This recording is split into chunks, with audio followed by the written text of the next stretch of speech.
Hello, everyone, and thank you for joining the webinar today. You have joined Goal-Directed Visualization for 2020. Go from thought to results in the brain. Thank you so much for joining us today, and we've got a really great webinar with a lot of different options, I'll say, a lot of different methodologies for how you can stay on track of your resolutions or your goals for 2020. And if I were to melt this entire brain down into just a quick description or a quick sentence, it's all about New Year's resolutions. If you set a New Year's resolution, how can you achieve it? How can you get to that point, that goal that you've set yourself? And of course, there are many different types of New Year's resolutions or goals that we have for ourselves out there in the world, whether it's business related, you want to start a new business, or you want to develop a new application or program, or on a personal level, you know, there's the old standby, the classic, I want to lose weight, or I want to get in shape, or maybe you want to learn how to go surfing. Whatever the case may be, you can't just announce, here's my New Year's resolution, and you're done. There are steps to follow. There's a process that you need to follow in order to get there. And that's what today's webinar is all about. Mapping out a process, collecting ideas, refining them, managing them throughout the year, staying on top of all of the different steps and processes that you need to go through to get to your final goal. So first and foremost, I'll share with you that the first brain, the brain that I have open right now, that's actually open and browsing in wander mode, is a brain that you can download for yourself, just to experiment with, to have a look around. I'm going to be talking about a few topics. I'll pause the wandering now, and just by clicking on the screen and jump back to the starting thought. So this brainstorming brain is actually a template that you will receive a link to download on completion of today's webinar. So you get a recording of today's webinar and a link to download the brain that I have open right now. And this brain is all about brainstorming and getting results from brainstorming, not just collecting ideas, but the processes and different processes that you can follow using the brain to reach your goal. And as you can see on my home thought right here, from brainstorming to results, the home thought of this brain, I have a little note, a saying that I found years ago that I really like. A goal without a plan is just a dream. Dreams are great, but a goal is something that is achievable. Maybe your dreams are achievable too, but still, you can't just dream about it. You've got to make a plan. And so let's go ahead and dive right in. Now, first, I'll share with you that you can download a copy of The Brain from our website at www.thebrain.com. If you're new to the Brain application, I'll talk about a few basics during today's webinar, but I would encourage you to join a Brain 101 call. We have a Brain 101 every Friday. It's a free class, a free webinar that you can join to learn the basics of how to create a brain. And in that webinar, you'll learn how you can open an existing brain, one maybe that you've downloaded from our website. So this brain can be downloaded, and when you get it installed and up and running in the brain, you'll notice I clicked out into brainstorming with the brain, the very first thought we have there, and I go into Osborne brainstorming rules. And there's a couple of different authors and I don't know a better way to describe it that rather than saying just intelligent, insightful people that have been quoted throughout different areas of this brain.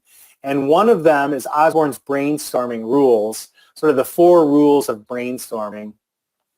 And number 1 is to focus on quantity, not quality, quantity. Collect all of those ideas and get them written down. Focus and bring it together. And number 2, withhold criticism. Don't judge yourself right off the bat. If you've got ideas, get them into, in this case, the brain, And it comes later when you're evaluating and improving. You can see step 4. Step 3 is welcome unusual ideas, collect everything, and then start finding ideas and refining and improving those ideas, seeing what's obtainable, what isn't. Maybe once you actually break down the steps of how a process is going to be done, you find that it is obtainable. And it is possible. So these are some really great sort of high-level rules to follow. First and foremost, get all of those ideas into your brain and withhold criticism. So, for example, if you're thinking of, I want to do outrageous adventures.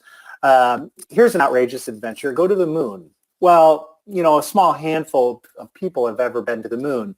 But if it's a dream of yours, put it down in the brain and start thinking about it. And you know, maybe you won't get to the moon per se, but it'll lead you in another direction. You'll start stargazing, studying stars, visiting planetariums, and get out there and explore a little bit and educate yourself and learn a little bit more. And who knows, maybe find a career that leads you in the right direction, that gets you closer to that outrageous brainstorming idea of going to the moon. So that's just a far-reaching example, but nonetheless, withhold that criticism.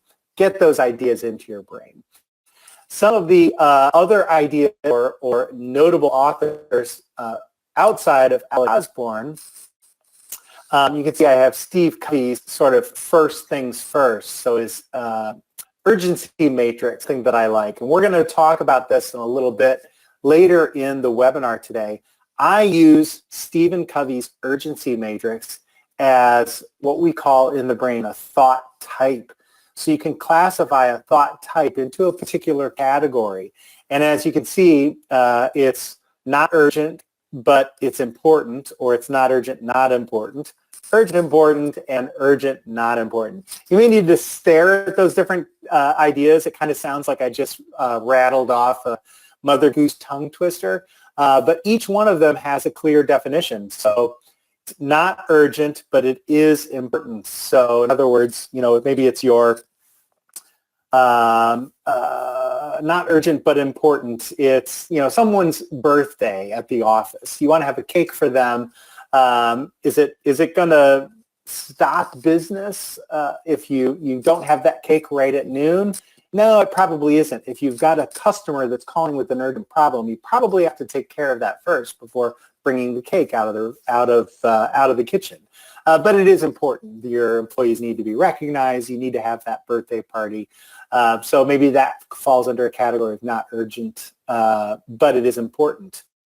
Urgent, but it's not important. The opposite of that. It needs to happen right away, but it's not necessarily a high priority. A category that might fall into this description of being urgent, but it's not important. Maybe it has to, the bill of the water bill has to be paid by the end of the day. So it's urgent. They're going to shut off your water, but once again, it can wait until the end of the day. And first thing first, you're going to take care of urgent, important ideas. Those are your customers and your clients that need answers right away. So if you think about those a little bit, you can apply those to all thoughts within your brain. What category do they fall into? And it helps you stay organized. And not only that, but productive in the right direction. It helps you focus on what needs to be focused on first and push back those not urgent or not important items to sort of the back of the list. Another area of this brain, since we're talking about authors, I'll stay in this area, and we're going to get right into David Allen's Getting Things Done. If you're not familiar, David Allen is an author. He wrote a book a few years back called Getting Things Done, or GTD. And it was wildly popular, and the GTD method, I need to repair a page here in my brain. The GTD methodology is a process for, like I just mentioned, staying focused on the right task in our busy lives. So you can talk or learn more in this area about David Allen's books, GTD resources. David Allen actually uses the brain. We have a recording of David Allen sharing his brain on our website. But there's a lot of helpful information here. And he sort of outlined a process that we put together in our goal-directed thinking area of the brain. And this is where I'm going to, these components were taken out of GTD. Once again, with GTD, they give you a lot of different examples. You can pick and choose what works best for you. But this type of goal-directed thinking is something that we at TheBrain really like, that I particularly like.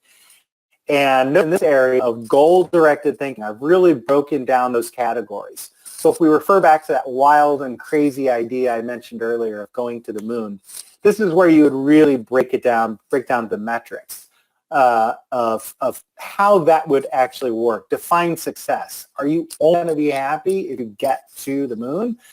That's a pretty lofty standard. So maybe success would be meeting people that have been to the moon to learn more about it, or seeing the ship they took to get to the moon, the rockets, etc., for a visit to Houston, etc. So you can define exactly what success is going to be for your goal or for the dream that you have. And step number 2, or phase number 2, are defining your obstacles. We can't just say, all right, I'm going to do this, and these are the steps that I'm going to use to get there. It's really important to look at what's going to be standing in my way. Do I have the money to get there? Do I know the right people? Do I have the skills? Do I need to educate myself more in further areas, etc.? So again, write those down. When we're talking about our goals, you have to talk about the good as well as the bad. So there needs to be a mix of that in your brain so that you better understand what it's going to take to get to that final step. Then we get into the fun stuff, which is project planning. And project planning can be defined in many different ways. Is it an actual calendar, week 1, week 2, week 3, etc., or is it quarter 1, quarter 2, quarter 3, or do you just want to define key milestones or have action items that, like in a checklist, that need to be taken care of? Checklists are a really, really important component of project management and achieving your goals. And the brain is a great way to, and I'll share with you some of my own checklists that I have in brains that I've created that help me stay on target, stay focused, know what's been completed, what has to come next or could come next, etc. And then we get into step 4, which is references and inspirations. Maybe you're not the first person to decide, I want to do whatever this goal is. I want to create this application. Maybe the application is new. You need to speak to other people that have created and launched iPhone applications or Android applications, or opened a new restaurant if that's your goal, etc. So you can learn from others, learn from their success, learn from their mistakes, and a lot of research can be done to help you achieve your goal by utilizing existing information. And that's really what step 4 covers. Step 5 are your alliances, finding friends, family, colleagues. Step 4 and 5 are closely united, but specifically, rather than just reading a book, who is physically going to help you? Do you need to hire a team of people to help you? Do you need to hire an accountant? Do you need to hire a sales force, etc.? Do you need to work with friends, with colleagues, with family for achieving a loan, getting the finances, whatever the case may be? Alliance is another very, very important part. And in this area, I sometimes mention, it takes a village to do X, whatever X may be. You need to rely on other people to help you, regardless of that project along the way. Even if it's a really personal task, I want to lose weight in 2020. Ultimately, yes, it's up to you, but who can you rely on? Who can you talk to? Do you need to see a doctor? Do you want to talk to friends? Do you need to join a group to work things out? So that's what step 5 is in reference to.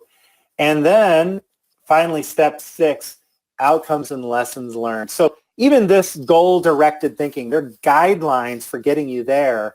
But as you can see, step 6 isn't, hey, you're done. Step 6 is review everything you've done along the way, what's working, what's not working, and redefine everything. How can I move forward with my process to reach that goal?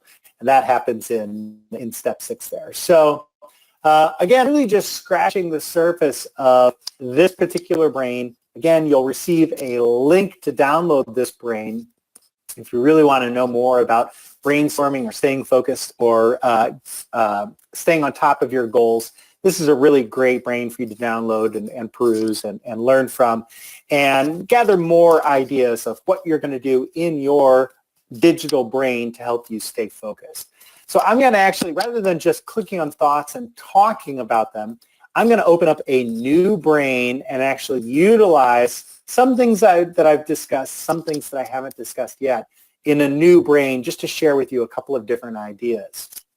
Now, this particular brain, again, is another sample brain that you can download from our website.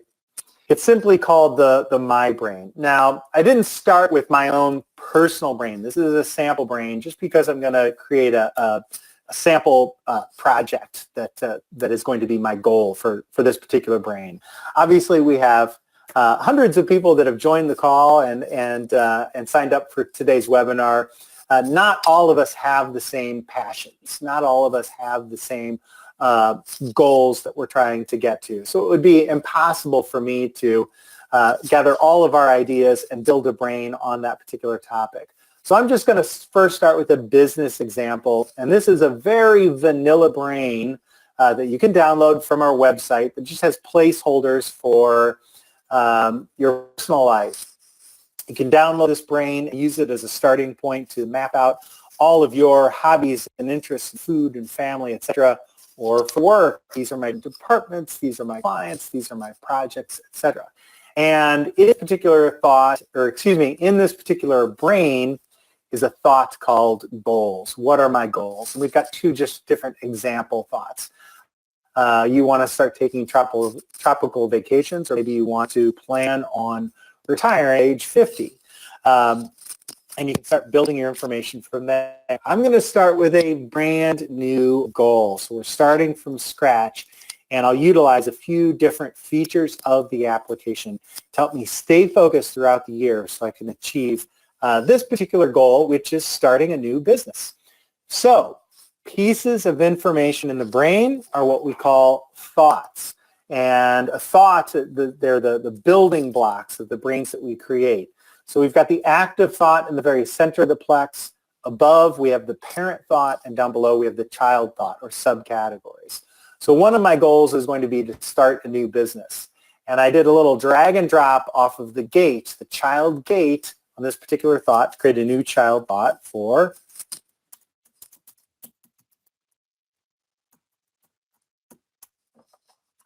my new goal, start a new business. Now, I want to link this particular thought. It's not only my goal, but I'm going to drop it in. If you noticed earlier, I clicked on a thought called my work. So this is all about my work, but one of the things that I'm doing for work is starting a brand new business. So I want to link my work up to my goal of starting a new business. Now, with this as the active thought, I'm going to click and drag off parent gate and type in my work. I'm just going to type in the letter M, and notice the brain presents you with a list of all existing thoughts. The brain will do that, you'll notice, constantly as I'm typing in a new thought. If whatever I've typed in so far matches something that already exists in the brain, my digital brain will remind me, hey, this content is already here. So you'll find the value of that feature as your brain continues to evolve. And it's very on point to our topic today, staying focused. Your brain is not going to be focused if you've got a lot of duplicate thoughts or duplicate documents and content. You're wasting time if you're recreating the wheel, so to speak. So the thought called my work is already there. The brain reminds me. I simply will click and link those existing thoughts. So in the future, when I come into my brain and I decide, all right, I'm going to start working on that marketing project for my new business or the advertising that we're doing, whether I go into my goals area or go into the my work area of my brain, I can still find the thought that I'm looking for. And now it's time to add some new content. So starting a new business from scratch. Maybe it's a new restaurant in New York, or maybe it's an advertising or a law firm, whatever the case may be. It's a new business, but this is going to be brick and mortar. So I'm going to create a thought for. Now, I don't own the building yet, so I can't just simply, type in the address. Here's my building and keep track of everything going on with my building.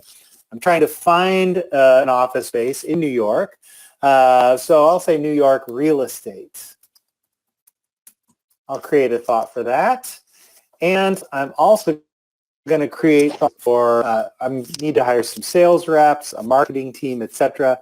So now I'm going to use a feature within the brain. And this is really critical if you're just getting started with the brain. You need to know about the semicolon feature. So I'm going to create areas for my sales reps. And notice I type in a semicolon, my marketing. And I'm going to be doing a quality audit along the way.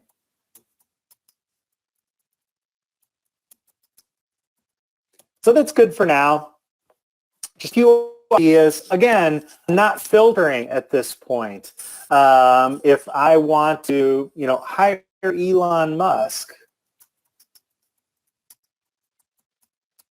that's the first thing that comes to mind. I'm going to go ahead and type it in. Later on, when I'm going through my audits and reviewing my content, I realize, well, that's a little bit far-fetched. But in my note down below, why do I want to hire Elon Musk? He's innovative. If I can spell today. Innovative. He knows.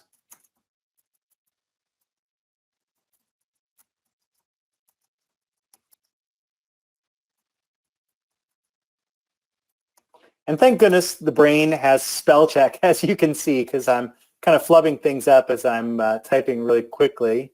I know I need a space there. It knows a lot about electricity. Well, you know what? In the end, maybe I don't need to hire Elon Musk. I need to hire an electrician that knows a lot about battery packs, because I'm going to be zero carbon footprint restaurant or something like that. Alternate energy sources.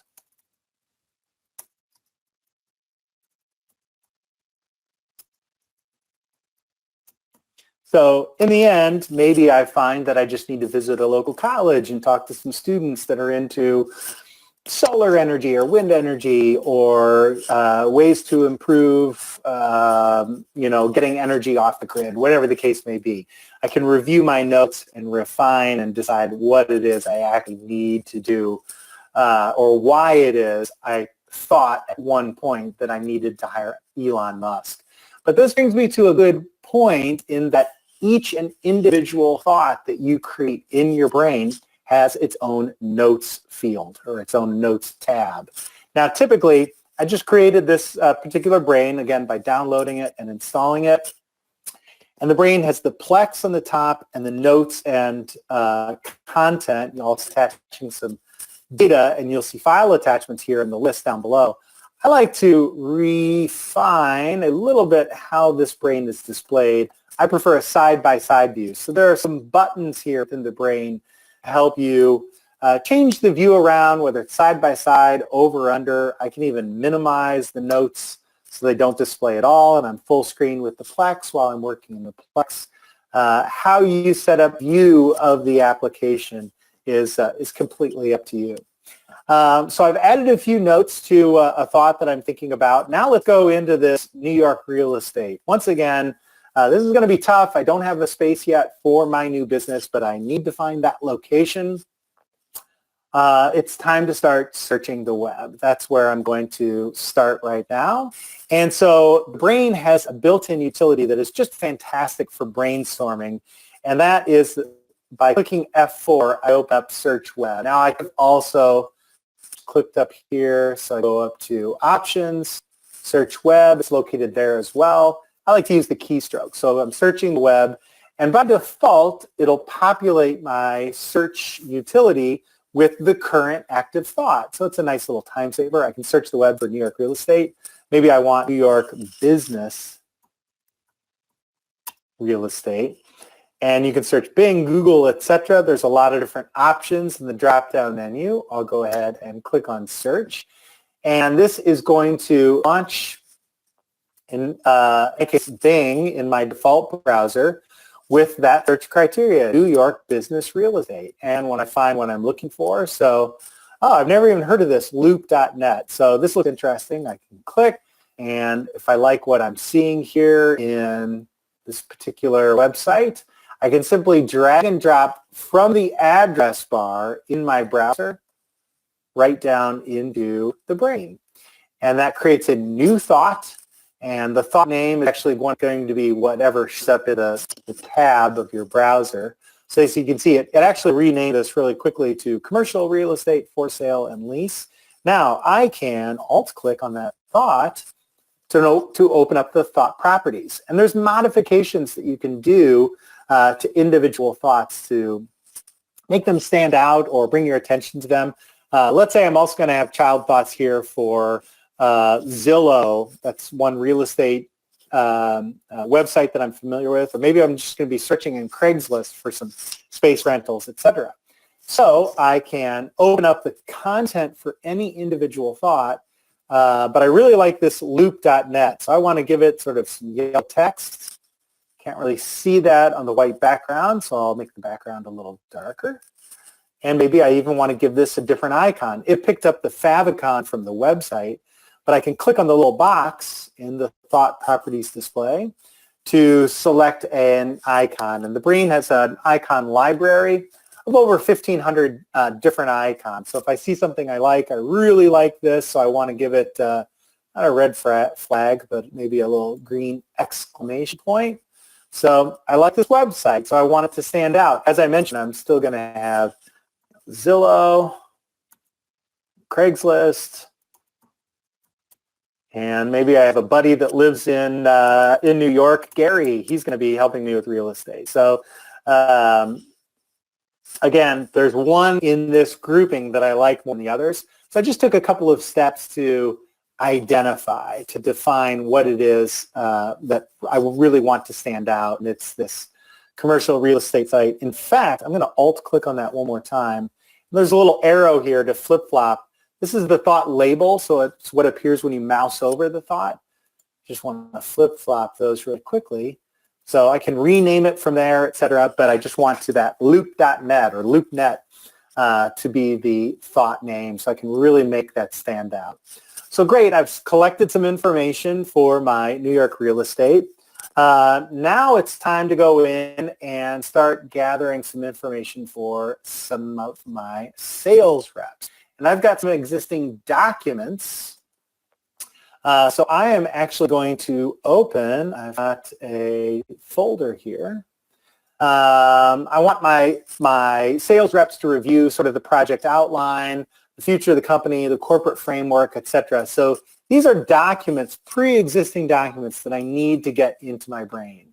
So I can just grab any one of these documents and drag and drop right into the brain. Now, I've changed my default setting. Before I brought that file back, I didn't do the drag and drop yet because I want to share this information.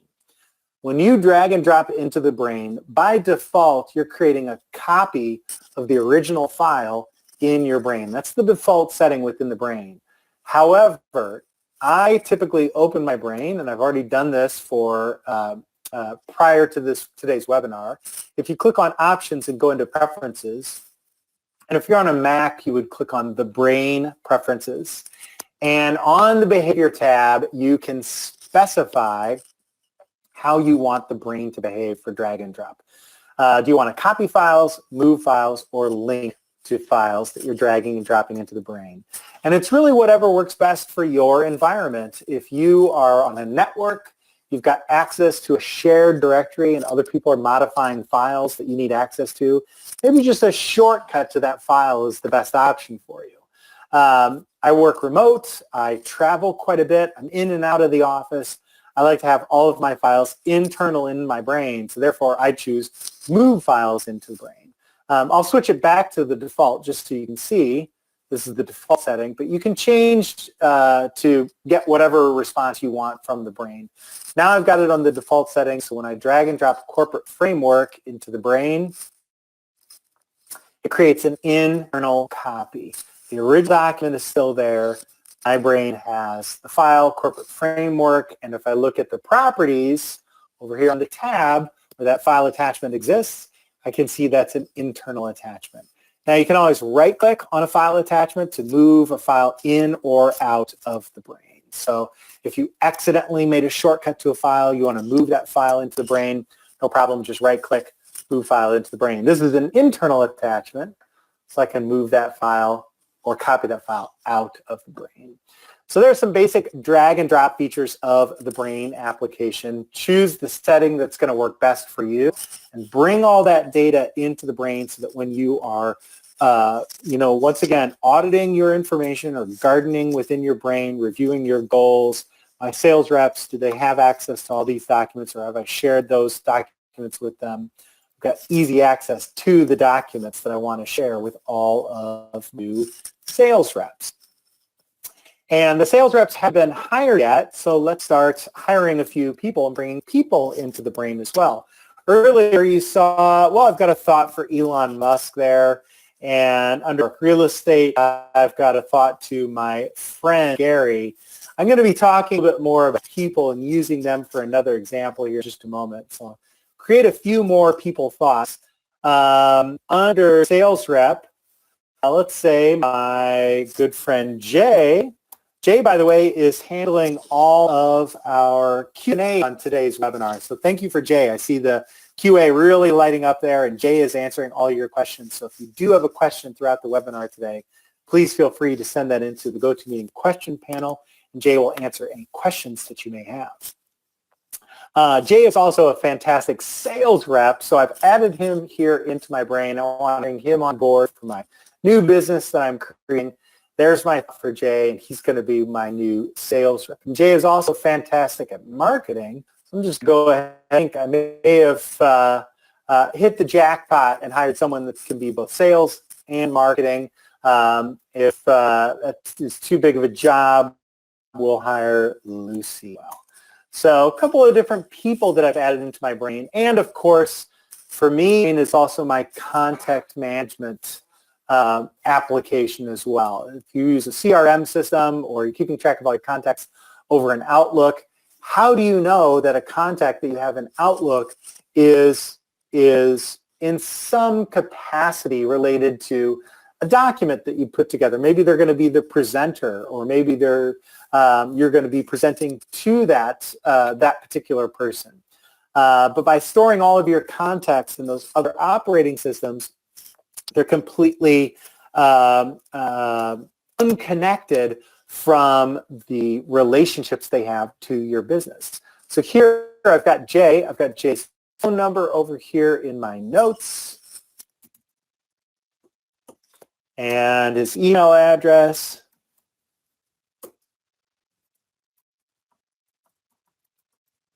And his Twitter feed, meeting notes. Maybe I've got a task list down below of some projects that Jay and I are working together.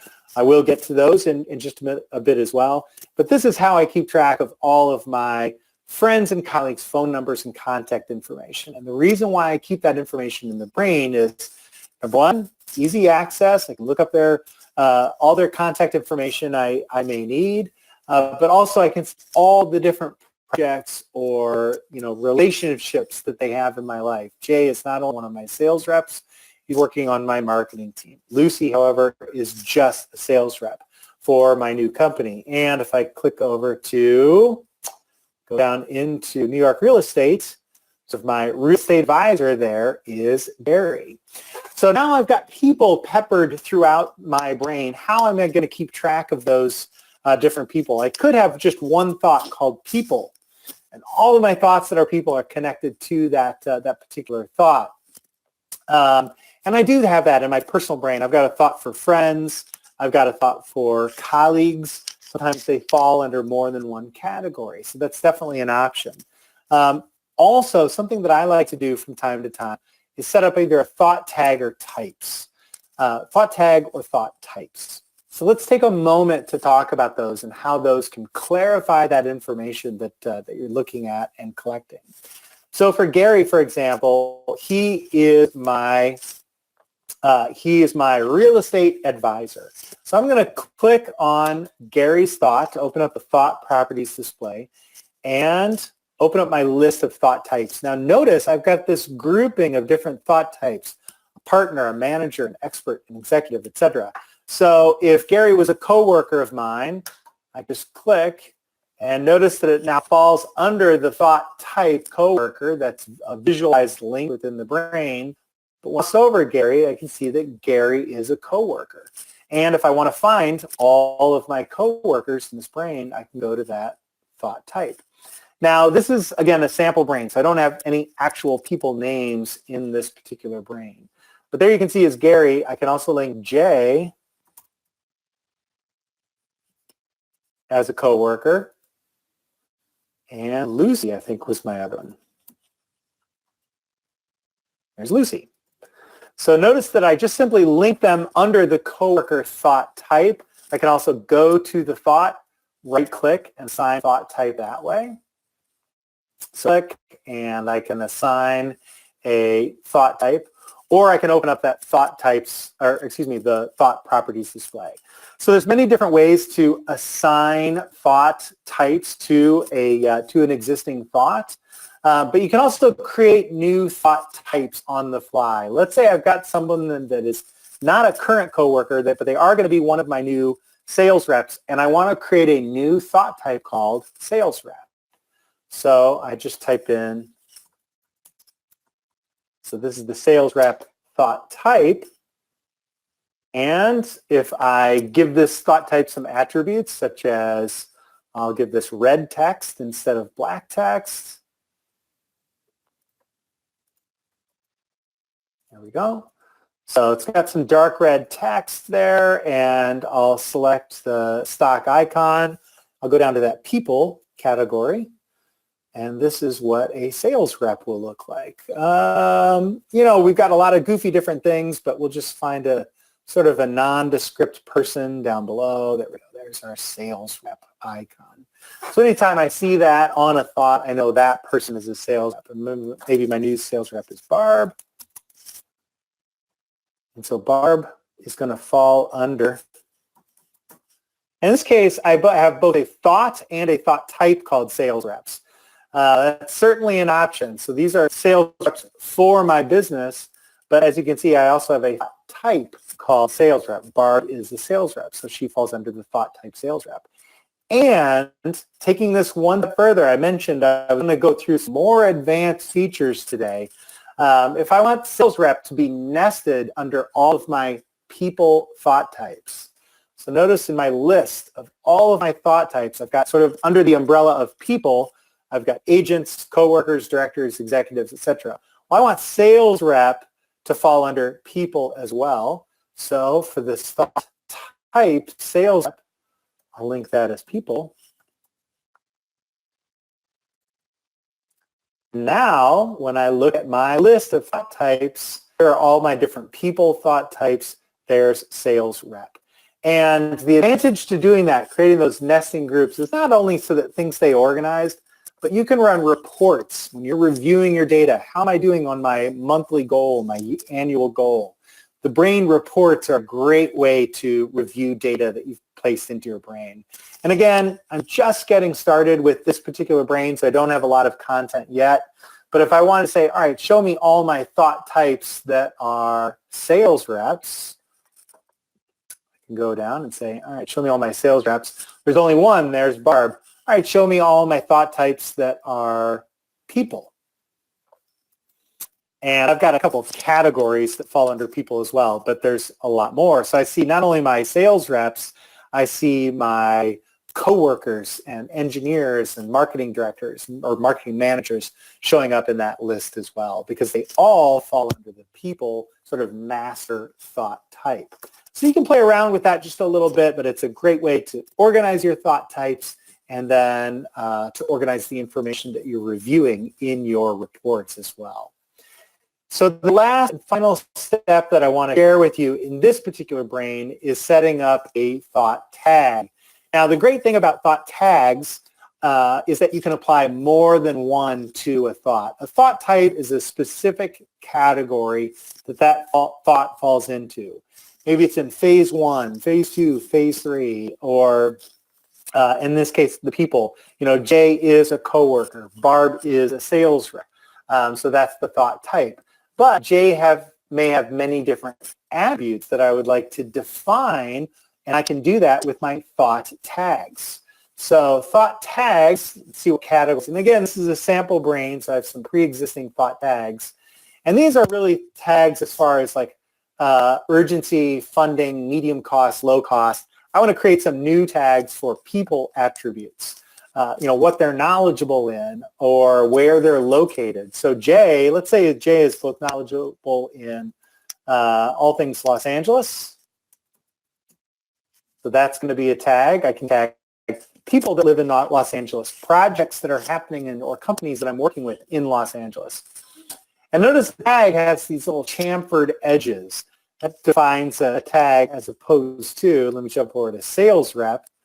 Thought types have rounded edges. So you can really identify them visually within the brain. So I've created a new thought tag for Los Angeles, and I'm going to create a thought tag for London, and a new thought tag for, we'll say New York. And let's go ahead and create a thought tag for all of my locations.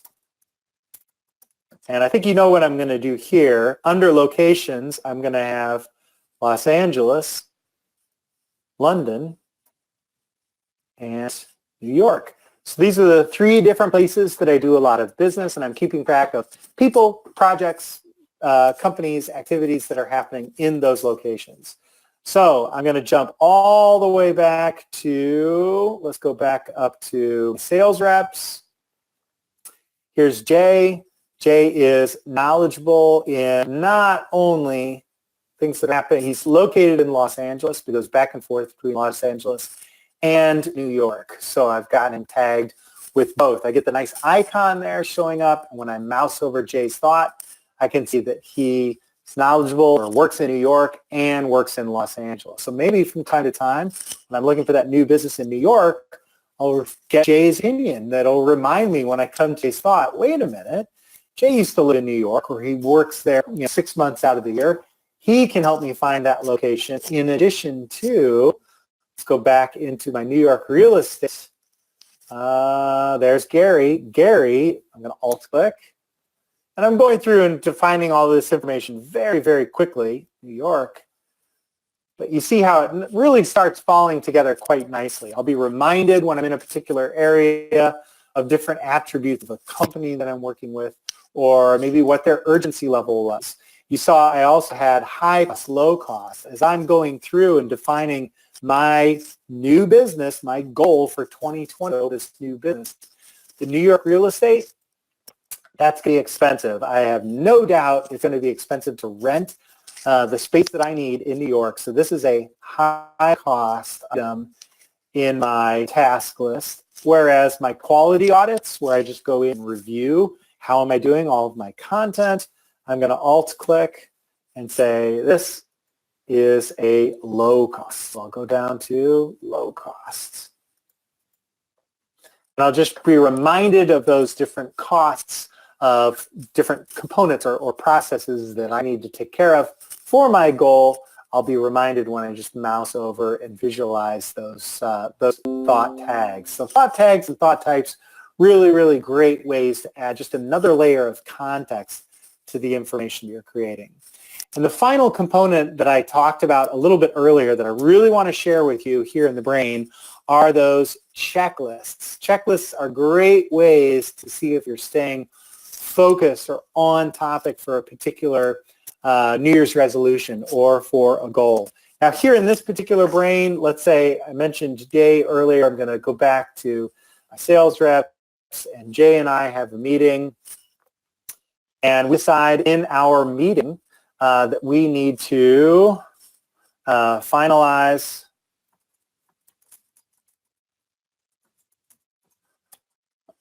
And in the notes area, there's just this nice handy little button right here to create a checklist.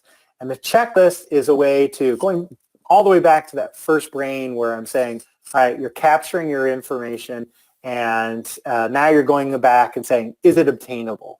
Am I going to be able to get this done? How am I going to be able to get this done? Make yourself a checklist. These are the steps that I need to follow in order to get from phase 1 into phase 2, for example. So Jay and I had a great meeting just last week. We need to finalize the following. New York neighborhood.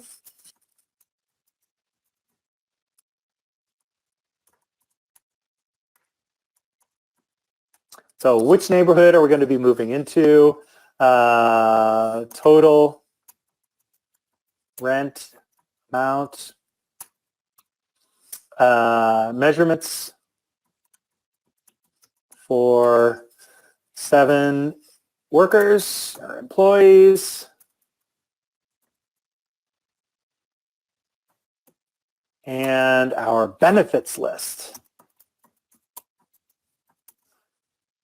And thank goodness for spell check. I can go right back in, employees, there we go.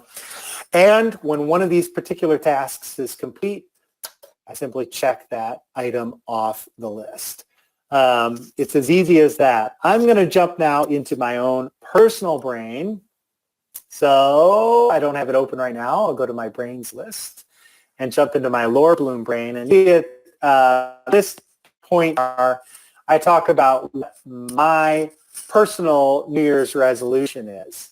And this year it's sort of interesting. It's kind of an easy one, but nonetheless, I'm using the brain to keep track of it. And not only is it easy, it's sort of an ongoing resolution. It's not going to happen this year. My wife and I recently decided we are going to visit all of the national parks in the United States. There are 58, I believe. We've been to many of them, and so I've got a nice list here in my brain. I'm going to resize my notes list so we can see a little bit more on the screen at one time.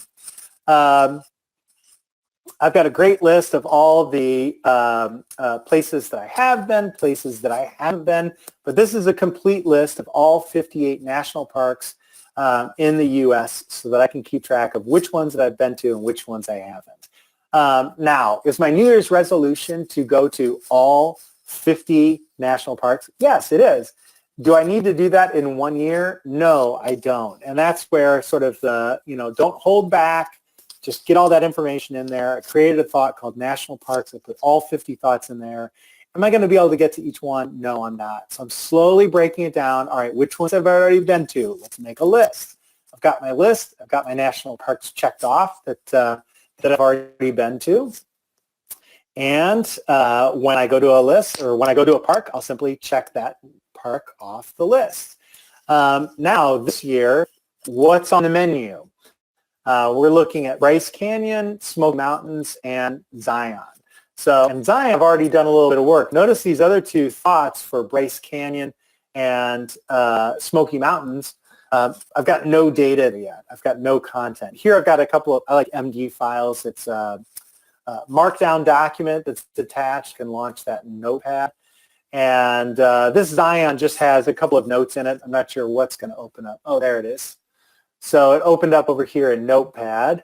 But as you can see, if I bring it over onto the right screen, I just got some like rough ideas of costs to fly into Vegas, rent a car, what's going to happen, which days where. Then I've got the schedule broken a bit more. I've got a couple of different ideas on places to stay. We love camping, but if we're going to fly in, we won't be able to bring our camping gear. So can we rent camping gear and tents? Do we want to do that type vacation or just resort? So some further information and further research is necessary there, but I'm keeping track of all of that information here in my brain. So as I mentioned, it was a really, really easy one for me this year, my New Year's resolution. But again, I make that list in my brain and just keep track of that data. One other component, though, that I can share with you that I mentioned earlier is all of the information that you keep for your goals. It's great to have archived. learning from your mistakes, learning from previous experiences or others that have completed tasks similar to yours. That can happen in the brain too. So in previous years when we've done our January webinar of, what's new, or keeping track of goal-directed visualization for 2019 and 2018, I can actually go back and review my previous New Year's resolutions. One of them that I can think of right off the bat, and this is when I actually first started using the brain. I was keeping track of my health and fitness. And there you can see I haven't been on this thought since 2018. I keep track of it in a little bit of a different way there. But I am keeping track of my 2009 event, 2020 events I haven't started yet. But years ago, I got diagnosed with high cholesterol. And so I came into the brain and started keeping track of my diet and fitness, my fitness routines, etc. And that all went right here into my brain. And you can see this is all the way back from 2009 when I was getting that checked out. So everything worked out great for me. I've got a really healthy fitness routine regimen I keep track of now. And I just keep track of it in my schedule in different areas in my brain. This thought is sort of just placeholder. But there was my 2018 fitness goals. And I never checked this off the list, but I did run my marathon in 2018. So I don't need that content there on that thought anymore, so I'm going to go ahead and delete that. Another item that was in there was competing in an event called the Paddle and Portage. It's a canoe race that happens in Madison that I've done year after year. And if I go to my 2019 events, Paddle Portage, here's where I keep track of going to Paddle Portage. In 2 years ago, my New Year's resolution was to make the podium. And then actually in 2018, my partner and I actually made the podium. We got second place in our division. We do this every year. I keep track of my old, you can see at Paddle and Portage archives. I keep track of race results. Here's that 2018 where we got second place in our oversized boat is the name of my category. And there's the archive on 2019, the time that we had, etc. So keeping track of all that information here in my brain so I can refer back. Speaking very quickly, I realized, just because I realize we're low on time right now, and I'm putting a lot of information out there. But this is just another one of the great things about the brain is that you can always go back and review that information at any date. Am I staying on track? Am I where I need to be? What needs to change moving forward? Hey, last year at this time, how was I doing? And I can go back and refer to old notes that I have or old thoughts that I have here in my brain. And something that is once again in sort of the description of today's webinar, visualizing your success. And I pulled up actually a Forbes article. I just did a quick search on how to stay motivated. And the very first step, Forbes, obviously they know a little bit about being motivated. So Forbes magazine says step one is set a goal and visualize it down to the most minute detail. And the brain couldn't be a better tool for that type of thing. We can go on and talk about each step, which we probably talked about today. Make a list. We've done that. Break your goals down. We've done that. Get help. So link to the people. Have a strategy and be prepared. Predetermine what you'll deal with. Again, those are sort of the negatives that you have to look into. We didn't put too much of that into the brain, but we did discuss it. And continually check. And look, they even circle back and say, see the big picture. So here in the brain, I'm just going to go on the thought that I'm on. I'm going to go full screen with the brain. I am going to minimize my notes. And the brain allows us not only to be in normal view, which is the current active thought and one generation away from the active thought. I'm going to make my fonts really small. This is really best done on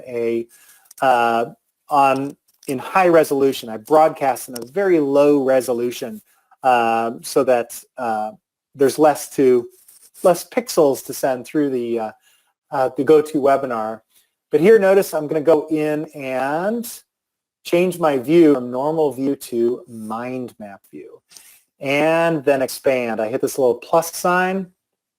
And now I'm seeing 2 generations away from the active thought, or 3 generations away from the active thought. And if I go to my home thought, so I'll make that the act thought and expand and expand. There's probably a lot. I can see that my screen here is expanding faster than what you're able to see on your end. But once again, this is really best done if you've got a really large monitor or high resolution. But you can view your entire brain in mind map view. So I can see that this branch coming off is linked to all of my friends, all of my different friends. Again, I've got their contact information, etc., on every thought. Sometimes below those thoughts, I've got other things that they're related to or projects that we're working on together. Over here, health, art, antiques, money, work, etc. So I can just expand and expand to get the big picture of my organization or a project that I happen to be working on. And those are some more advanced features that exist in the Pro version license of TheBrain, which is outline and mind map views. So now I'll just go back really quickly to normal view, back to just the active thought, 1 generation away from the active thought, bring my notes back onto the screen, and I'm sort of back to that default setting within my brain. And with that, it's time to go into the question answer session after today's webinar. So if you do need to jump off the call today, thank you so much for joining me. It's always a pleasure to introduce people to TheBrain. Again, if it is your first time seeing TheBrain and thinking TheBrain might be a good tool to use for your goals in 2020, but you want to have a better fundamental understanding of the application, join our Brain 101 call. We've got a class this Friday. I teach the Brain 101, and that's where I really slow things down. I went pretty quickly today because I had a lot of information that I was really eager to share, but I really slow things down and break it down step by step on how to get started using TheBrain. And also, we've got some great resources available on our website at www.thebrain.com. So, Jay, if you want to send me any questions over in our chat, you certainly can. Otherwise, I see a few questions that came in here. Actually, Jay's already sent me a few questions. People want to know where to download the Brain templates that I mentioned. So let's go over to our website, and we'll go to thebrain.com. And our website at thebrain.com, under the category of Learn, we can go to Applications. So let me just make sure that you're able to see this on your end. Yes.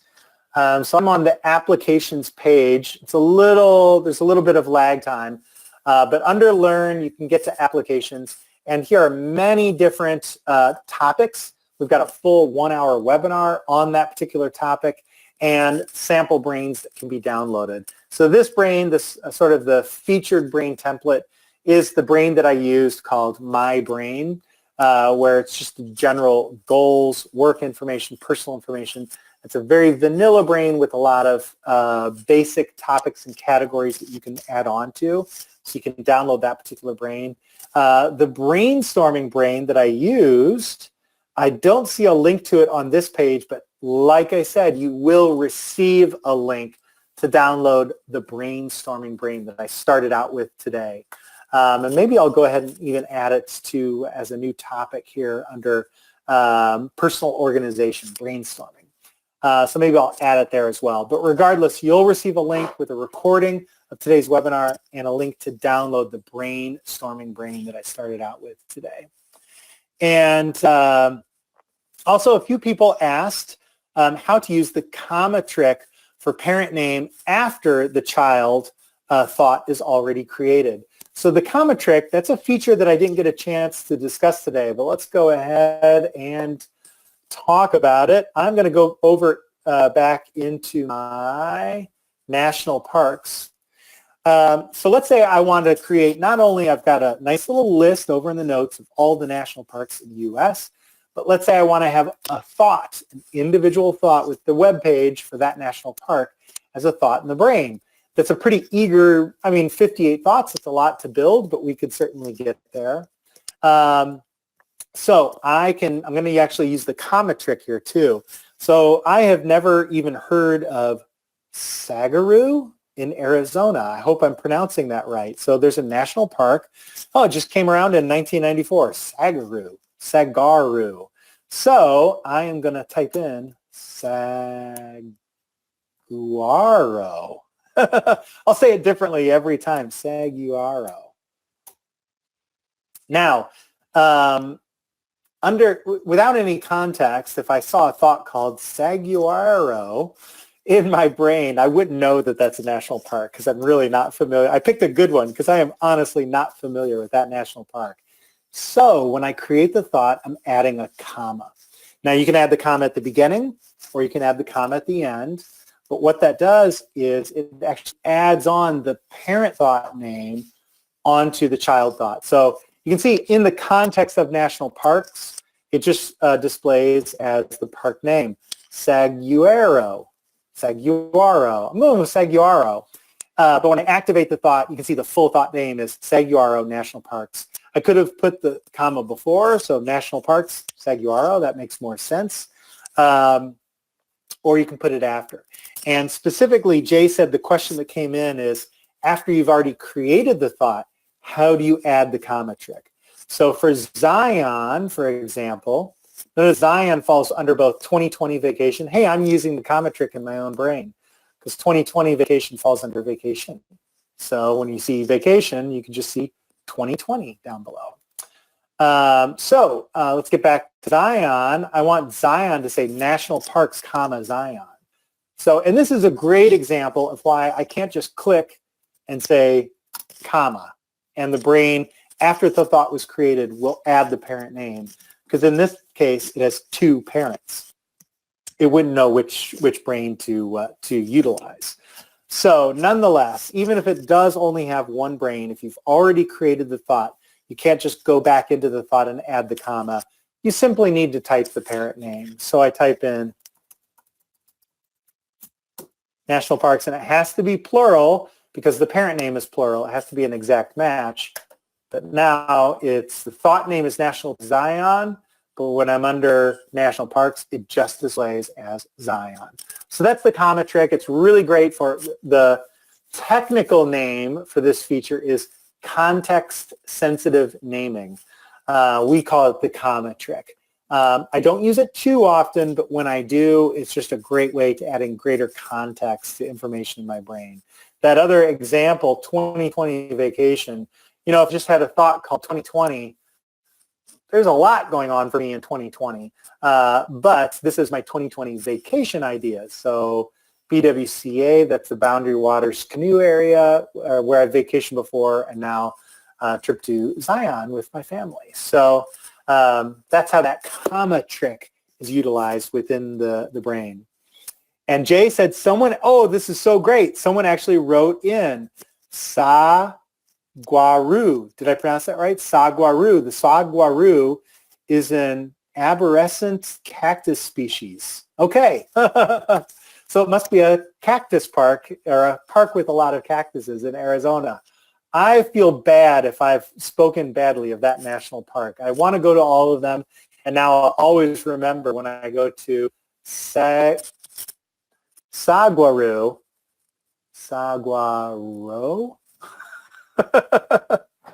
I'll always remember me trying to pronounce the correct name here in today's webinar.